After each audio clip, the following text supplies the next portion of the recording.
Good morning प्यारे बच्चों। आज हम लोग देखेंगे एक प्रेरणादायक कहानी है।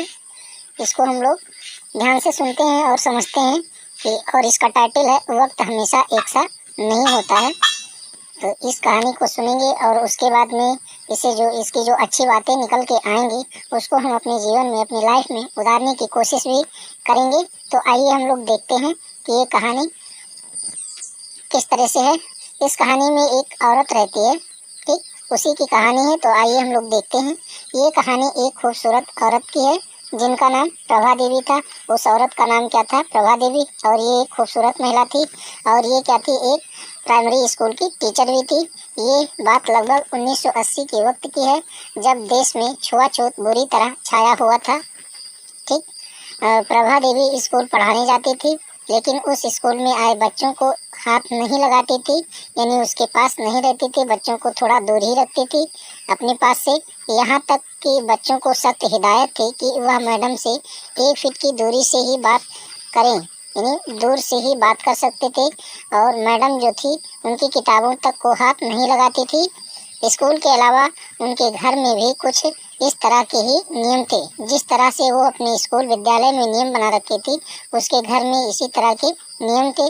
अब घर में नौकर रहे होंगे और कोई फैमिली में परिवार रहा होगा, उनके साथ भी यही चीज़ें होती थी। साथ ही वह बहुत सुंदर थे, ठीक, और सुंदर दिखने वाली महिलाओं से ही दोस्ती करना पसंद करती थी। जिस तरह से वो दिखती थी उसी तरह की महिलाओं से ही वो दोस्ती करती थी। साफ सफाई में रहना प्रभा देवी को बहुत पसंद था।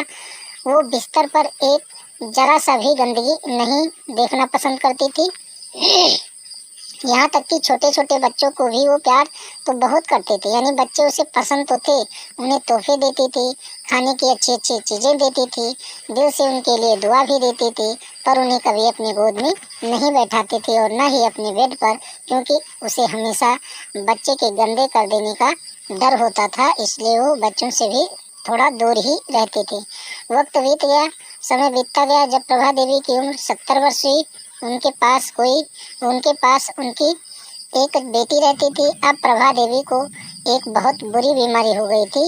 वो ना तो चल सकती थी, ना किसी के सहारे के बिना एक करवट बदल सकती थी, और उनका शरीर दुर्बल हो गया था, कमजोर हो गया था, जिसे देख कोई भी डर जाए। उनकी बेटी उनके पास उनकी पूरी सेवा करती थी, पर फिर भी कई बार प्रभा देवी जी कई घंटों गंदगी में पड़ी रहती थी, जिन कारणों से प्रभा देवी अपने आप को दूर रखती थी। आज वो उनके सहारे के बिना एक पल नहीं रह सकती थी। प्रभा देवी दिल की बुरी नहीं थी, पर जीवन में जिन बातों को लेकर वह सबसे ज़्यादा चिढ़ती और अनजाने में सही दूसरों का दिल दुखाती थी, बुढ़ापे में उन्हें इन बातों को जीना पड़ा। अब देखते हैं मोरल ऑफ द स्टोरी, यानी वक्त कभी समान नहीं रहता है। वक्त के साथ सब कुछ बदल जाता है, लेकिन अपने व्यवहार को इस तरह रखें कि कभी भी वक्त के आगे आपको झुकना न पड़े। कहते हैं इंसान जिस चीज़ से भागता है उसे उसका सामना जरूर करना पड़ता है। इसलिए कभी किसी चीज़ से घृणा न करें, न घृणा पालें। और शारीरिक सुंदरता कभी एक समय में ही रहती है, वो हमेशा टिकी नहीं रहती है। इसीलिए उस पर अभिमान नहीं करना चाहिए और न ही किसी को उसके रूप के लिए कोसना चाहिए। तो इस कहानी को सुनने के लिए थैंक यू। मिलते हैं फिर किसी नेक्स्ट स्टोरी में। बहुत बहुत धन्यवाद।